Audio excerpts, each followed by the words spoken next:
Welcome to Iran Process. Out in the open ocean, vessels weighing hundreds of thousands of tons remain stable under constant wind, waves, and currents. But what actually keeps these massive structures in position? Is it only the anchor, or an entire engineered system working beneath the surface? In this episode, we follow the complete process behind modern marine operations. From anchor chain manufacturing to anchoring mechanics at sea, every stage depends on precision engineering, metallurgy, and tightly controlled industrial systems. This is how the system actually works.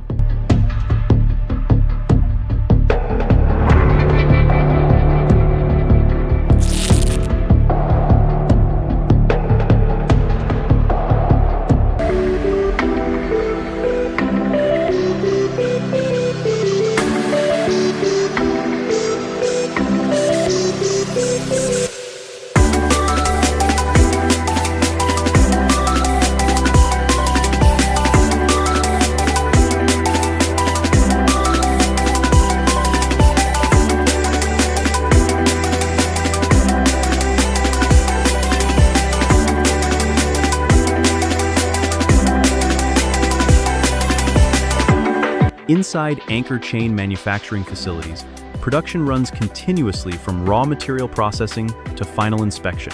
Every chain link must withstand extreme tensile loads, harsh marine environments, and long-term cyclic stress.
The process begins with high-strength alloy steel produced in the form of round bars.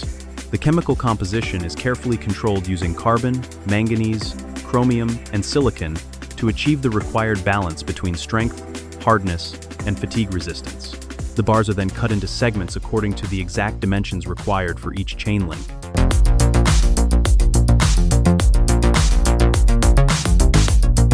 Strict tolerances are maintained throughout the entire process to ensure uniform geometry across the finished chain. Next, the steel segments enter induction furnaces and are heated to approximately 1,200 degrees Celsius. Once the material reaches a ductile state, it must immediately move into the forming stage before significant heat loss occurs. Using hydraulic bending machines, the heated bars are wrapped around a mandrel to create the characteristic oval shape of the chain link. The links are not manufactured separately. Each new link is directly interlocked with the previous one during production, allowing the chain to form continuously as a connected structure.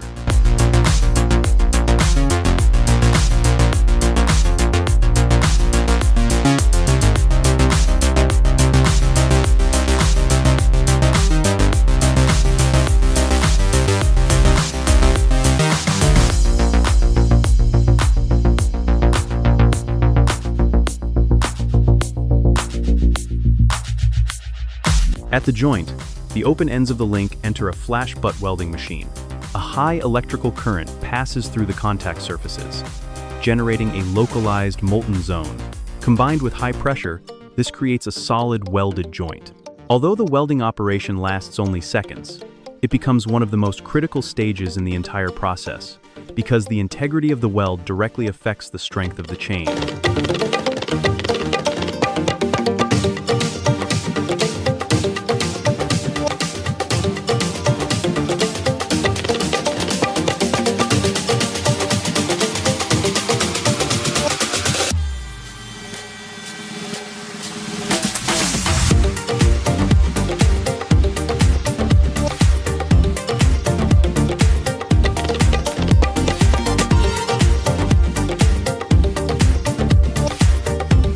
After welding, excess flash material is removed through trimming and grinding. The surface is then processed to restore geometric accuracy and eliminate stress concentration points. Next, a stud is inserted into the center of the link using automated feeding systems and secured through hydraulic pressing. The stud stabilizes the link geometry under heavy tensile loading while reducing twisting and deformation during operation. For higher-grade chains, the stud may also be fixed through tack welding to prevent internal movement.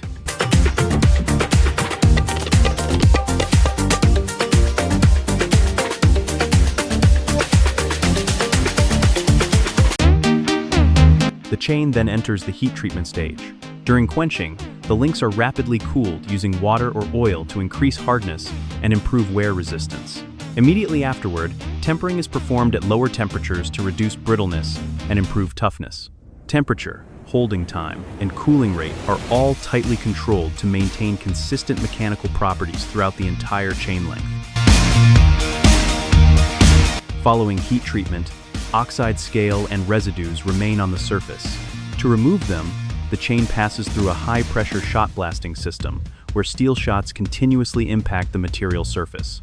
This process removes contaminants, creates uniform roughness, and helps reveal defects such as cracks or porosity before inspection.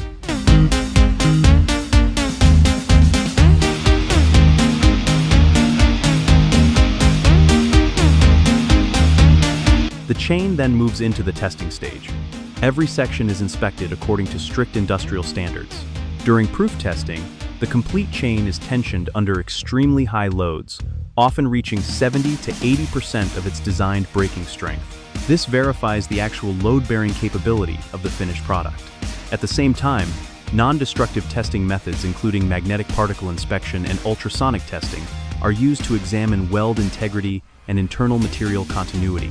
These inspections ensure that no hidden defects remain inside the structure. Once inspection is complete, the chain proceeds to surface protection. Depending on operational requirements, the chain is either immersed in hot bitumen or coated with specialized marine epoxy systems. These coatings improve corrosion resistance while reducing friction during anchoring operations.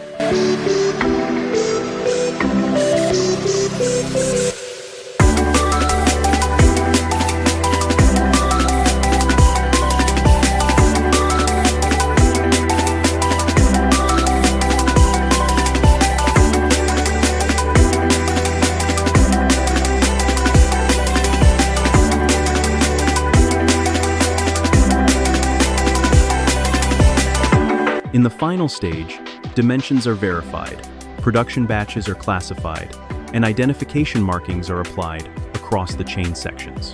Technical data, including steel grade, design load, and production standards, are fully recorded before release.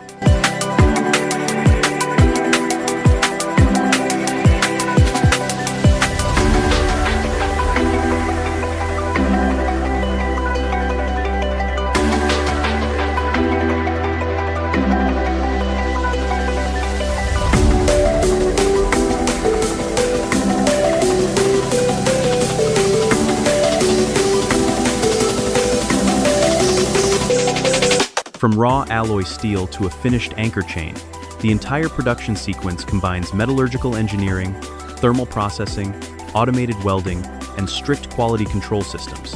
Every link must operate reliably under some of the harshest conditions encountered in marine operations.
But manufacturing the chain is only part of the system.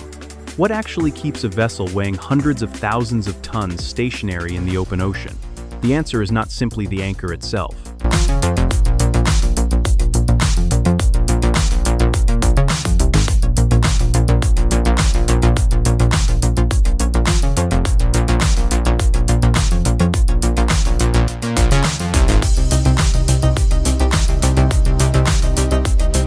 Massive vessels remain stable because of an integrated anchoring system in which the anchor, the chain, and the seabed work together to generate holding force.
In deep water, an anchor alone provides very limited holding capability. Without proper force distribution, the anchor can easily lose effectiveness under environmental loading. The real controlling element is the anchor chain itself. On large vessels, anchor chains are massive structural systems rather than ordinary chains.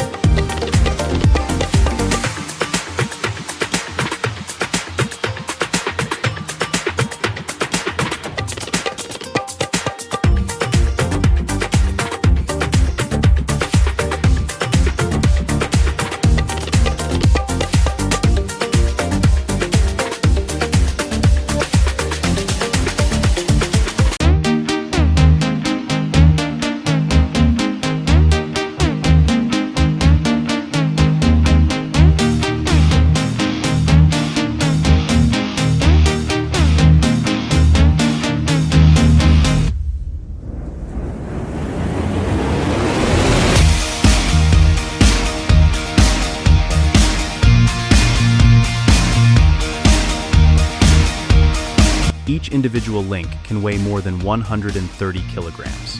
The complete chain may extend beyond 300 meters while reaching a total weight of tens or even hundreds of tons, often exceeding the weight of the anchor itself. When deployed, most of the chain rests directly on the seabed. This creates friction while also acting as a massive counterweight capable of absorbing forces generated by waves, wind, and vessel movement.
During anchoring, the vessel does not simply release the anchor vertically into the water.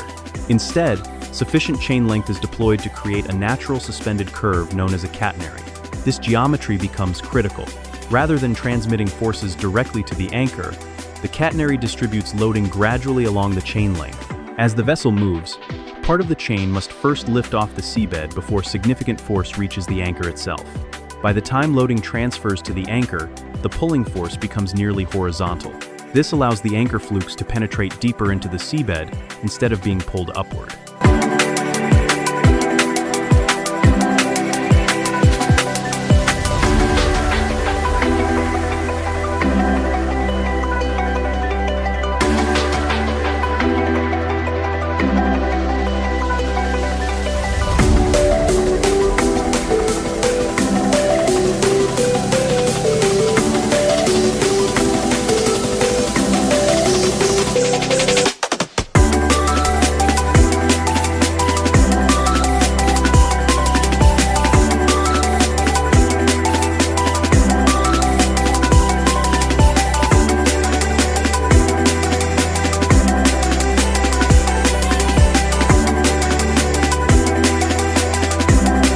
The amount of deployed chain is determined by the scope, typically 5 to 7 times the water depth, with greater lengths used under stronger winds and rougher seas.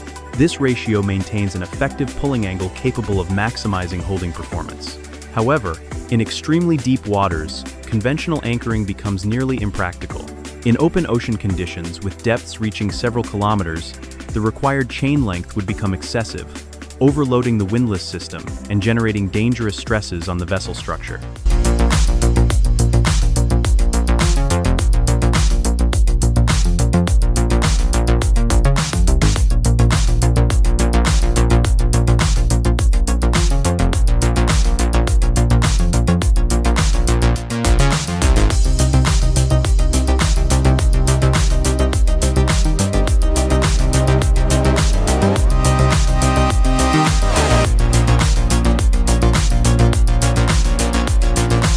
Under these conditions, vessels no longer rely on anchors. Instead, they drift or operate using dynamic positioning systems.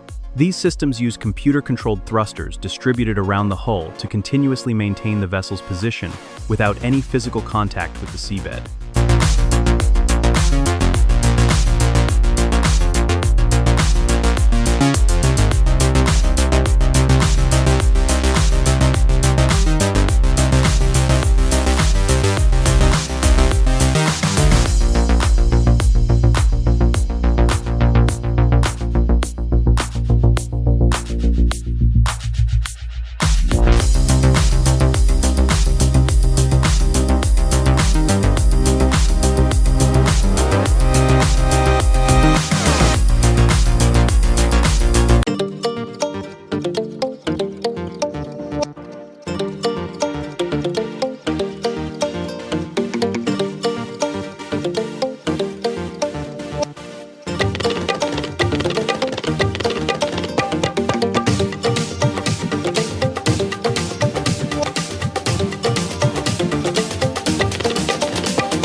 When conventional anchoring is possible, chain deployment follows a traditional segmentation system. The chain is divided into standardized sections known as shots. Each shot measures approximately 27.5 meters and is marked using color identification systems. During deployment, officers stationed at the forecastle count the released shots and continuously report information back to the bridge, so adjustments can be made during anchoring operations.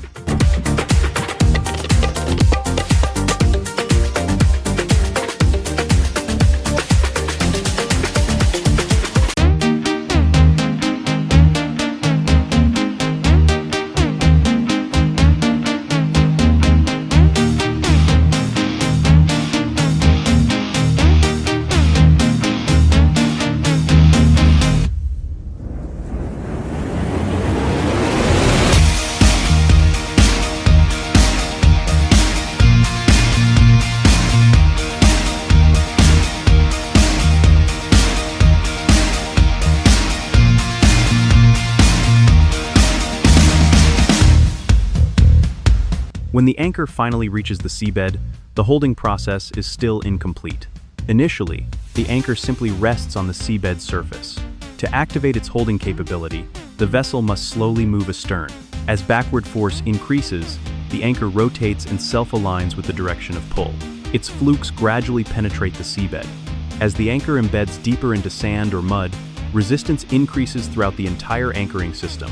This interaction between chain weight, force geometry, and seabed friction allows a single anchoring system to secure vessels of enormous scale under changing ocean conditions.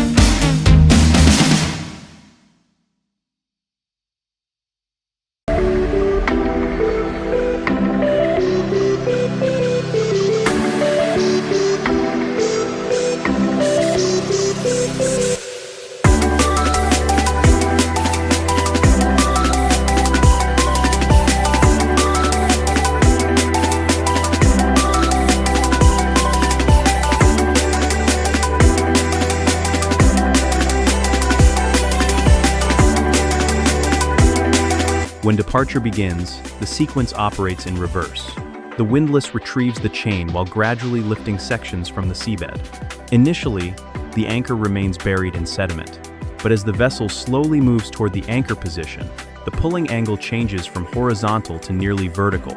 Once vertical force becomes sufficient, the anchor breaks free from the seabed and is lifted above the water before being secured back at the bow.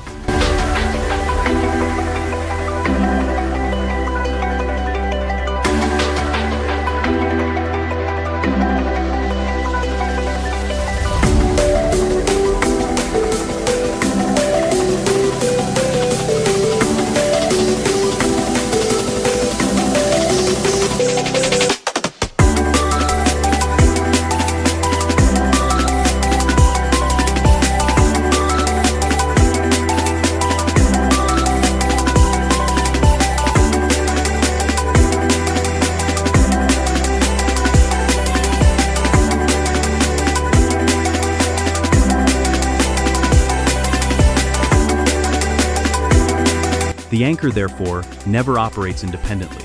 It functions as part of a complete mechanical system, involving chain mass, vessel movement, seabed conditions, and force distribution. Without this interaction, long-term vessel stability in open ocean environments would be impossible. Far from offshore anchoring operations, another massive industrial system operates continuously inside modern shipyards.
Within enormous fabrication yards, where cranes move constantly overhead and steel processing never stops, vessels gradually emerge through a tightly coordinated construction process, beginning long before physical assembly starts.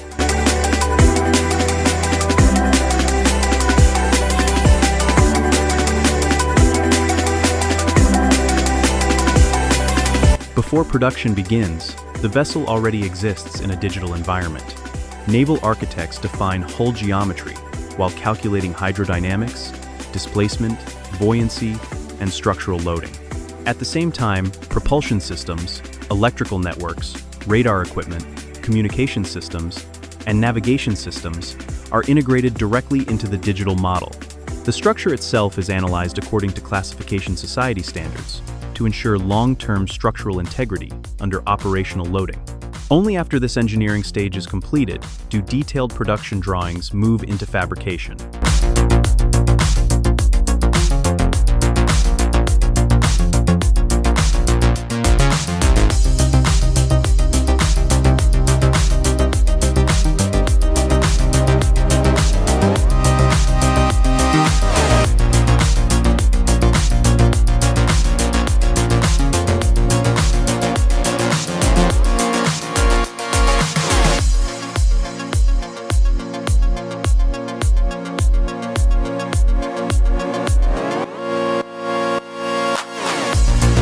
Inside the shipyard, steel plates are processed using CNC cutting systems capable of achieving high-dimensional precision. The cut plates are assembled into panels before welding operations begin. These panels are then built into sub-blocks and eventually combined into massive structural blocks, forming major sections of the vessel. Throughout this stage, piping systems, cable routes, watertight bulkheads, and internal reinforcements are installed simultaneously within each module.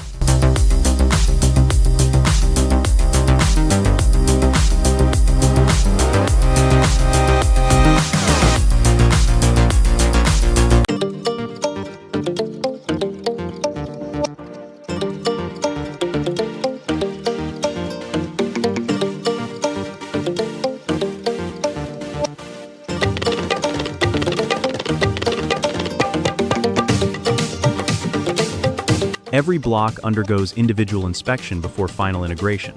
This modular construction approach allows multiple operations to run in parallel rather than sequentially. As a result, production efficiency increases while quality control remains tightly managed throughout every stage of assembly.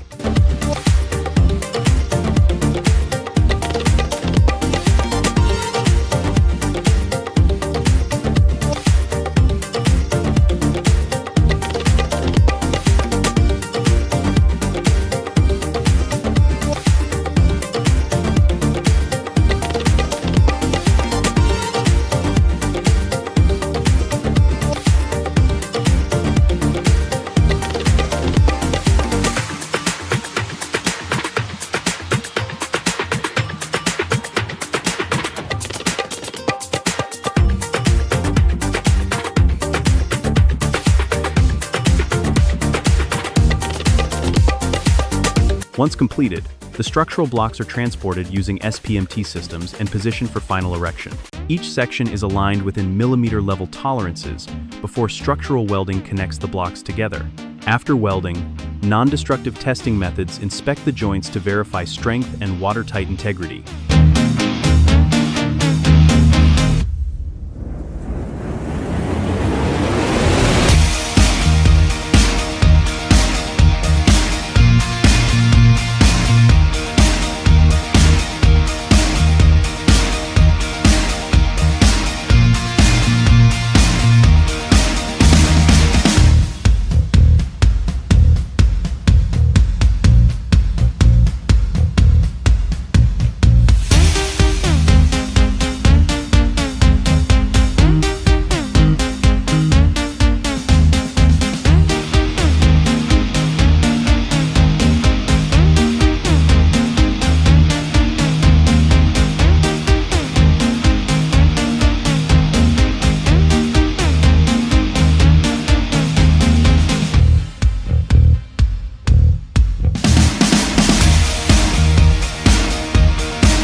As hull erection progresses, the vessel gradually transforms from separated modules into a complete ship structure.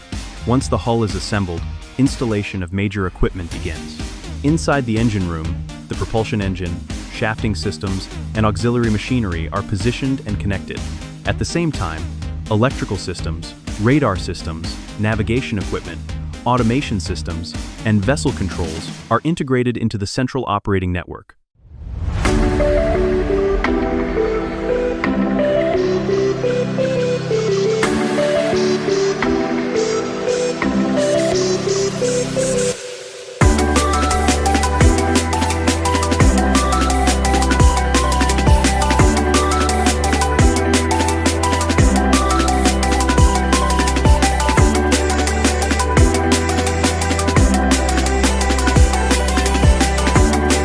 Before final outfitting begins, all systems undergo commissioning and internal testing to verify synchronized operation across the entire vessel.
Once structural assembly and system integration are completed, the vessel enters its final outfitting stage before launch.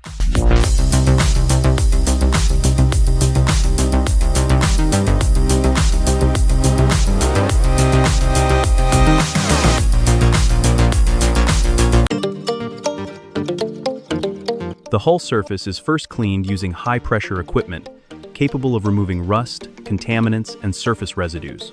After surface preparation, corrosion-resistant primer coatings are applied to protect the steel against oxidation. Additional coating layers then follow under controlled conditions to achieve proper adhesion, coating thickness, and long-term resistance against harsh marine environments. These coating systems also complete the vessel's visual markings and identification scheme.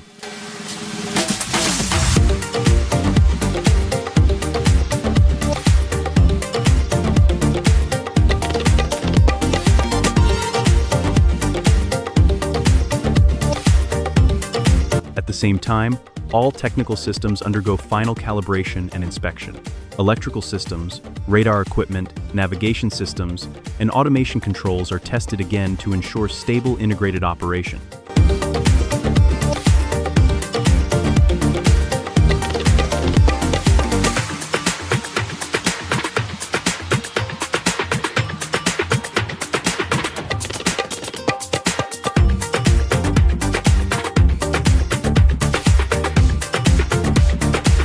A complete technical inspection follows.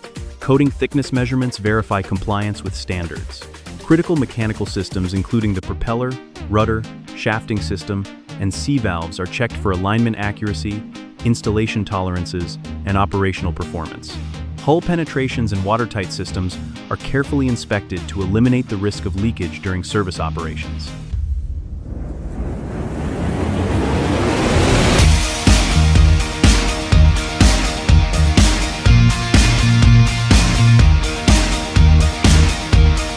Before launch, fuel tanks, ballast tanks, and sealed compartments undergo tightness and pressure testing. Safety systems and life-saving equipment are also inspected to confirm operational readiness.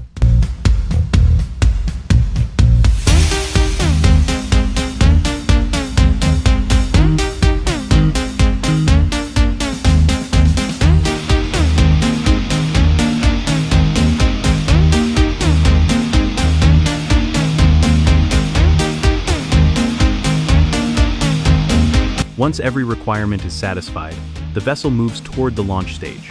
A naming ceremony is often conducted beforehand, marking the formal completion of construction.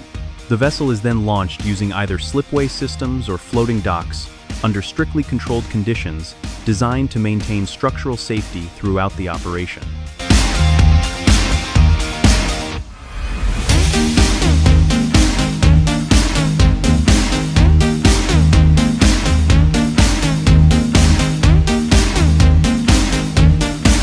This moment concludes the construction phase and transitions the vessel into operational testing and real-world marine service. But even after entering service, marine engineering operations continue throughout the vessel's entire life cycle.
In modern shipbuilding and marine repair industries, airbag technology has become an important solution not only for vessel launching, but also for hauling ships ashore during maintenance and repair operations.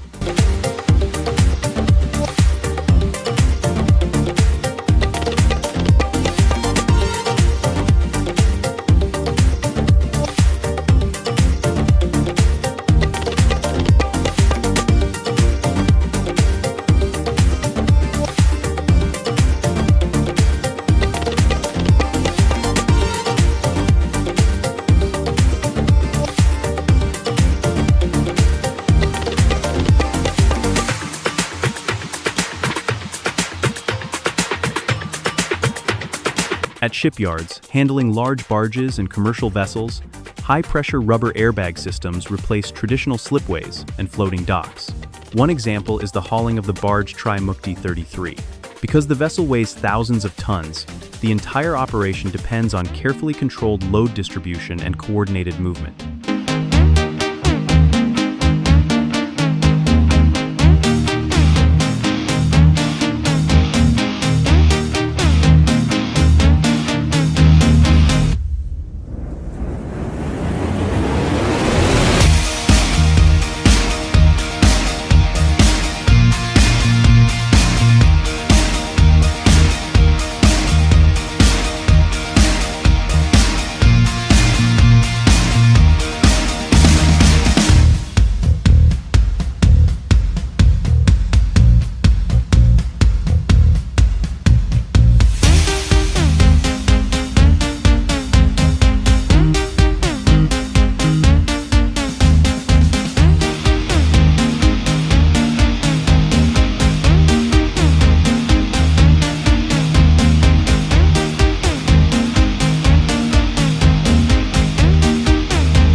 Specialized rubber airbags are positioned beneath the hull using excavators. The airbags are arranged transversely according to calculated load locations to distribute structural forces evenly during hauling. Before movement begins, the hauling ground itself is inspected to verify flatness and load-bearing capacity.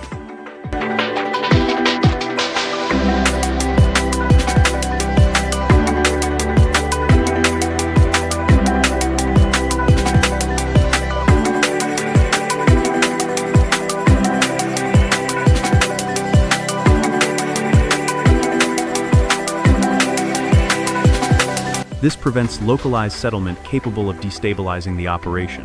Once the system is prepared, the airbags are gradually inflated. Pressure increases slowly until the hull lifts completely from the water and transitions into a condition fully supported by the airbag system.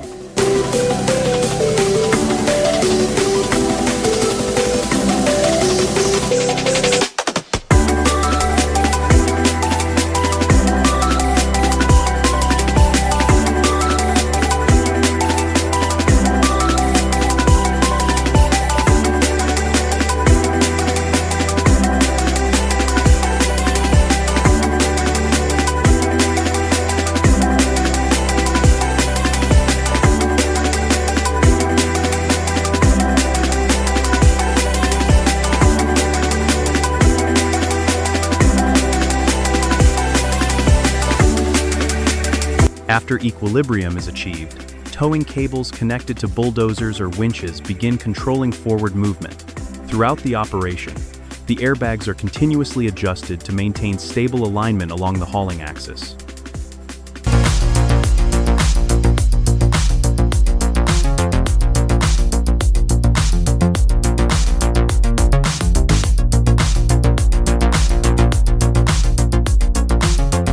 Under the combined effects of towing force and rolling airbag support, the barge gradually moves up the shoreline. Friction between the airbags and the ground generates heat, dust, and continuous surface loading. Even so, vessel movement remains tightly controlled. As the hull advances, airbags positioned at the rear are removed and reused at the front, creating a continuous hauling cycle.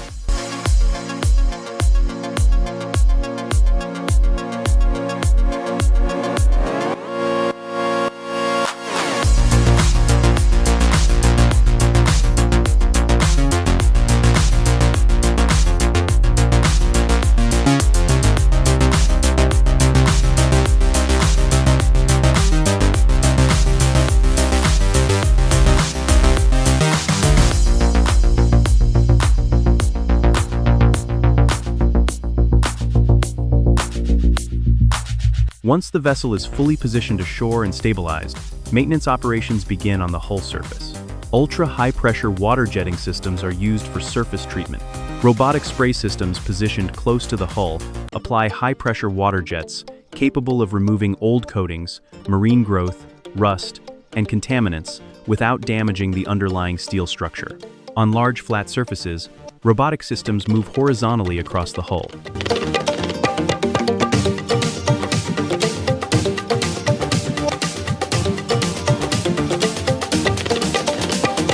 In difficult access areas, magnetic crawler robots attach directly to the steel surface and operate vertically to maintain uniform cleaning performance across the vessel structure.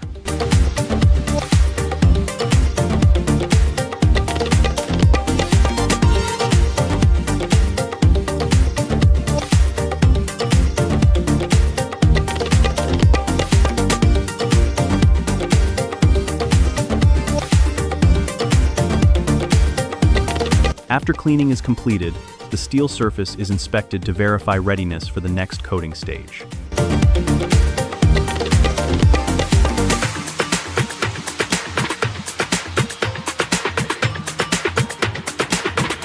At the same time, offshore maintenance operations continue on maritime buoy systems. Buoys are lifted over the vessel side and deployed into the water together with anchor chains and sinker weights used to maintain their position.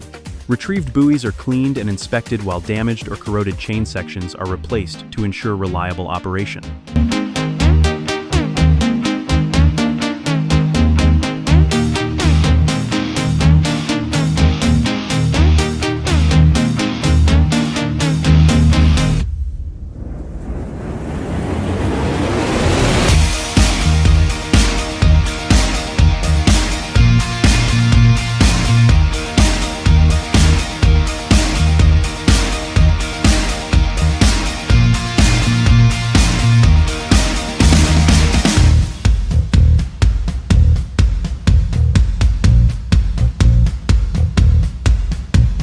Once maintenance is complete, the buoy systems are prepared for redeployment, contributing to navigational accuracy and the safety of maritime traffic routes.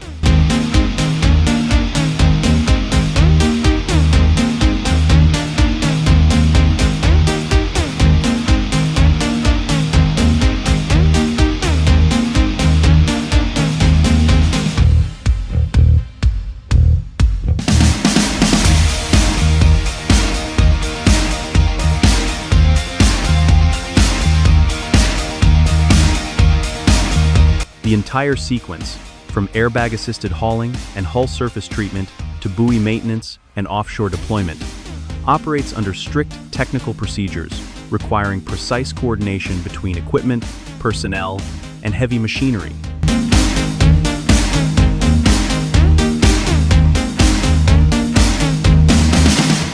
Every stage is designed to maintain reliability and operational safety in demanding marine environments.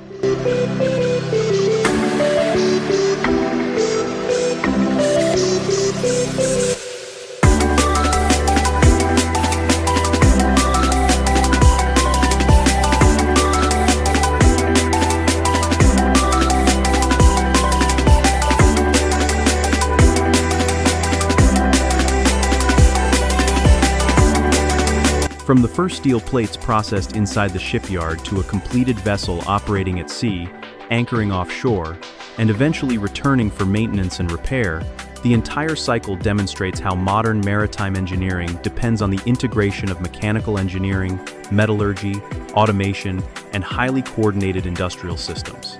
A ship is not simply assembled, it is the result of thousands of interconnected processes. From digital design and hull fabrication to system integration, anchor chain manufacturing, anchoring mechanics, and post-deployment maintenance, every stage must operate within tightly controlled technical limits. Even the smallest deviation can affect the performance of the entire system once the vessel enters real-world ocean conditions. Every weld, every chain link, and every structural section must meet strict requirements for strength, dimensional accuracy, and long-term durability under constant exposure to the marine environment. It is this combination of technology, engineering, precision, and human coordination that allows these massive steel structures to leave the shipyard, operate across open oceans, and continue functioning reliably throughout their service life. Thank you for watching until the end. If you enjoy content like this, don't forget to like, share, and subscribe so you won't miss our next stories. From Iron Process, thank you, and see you in the next episode.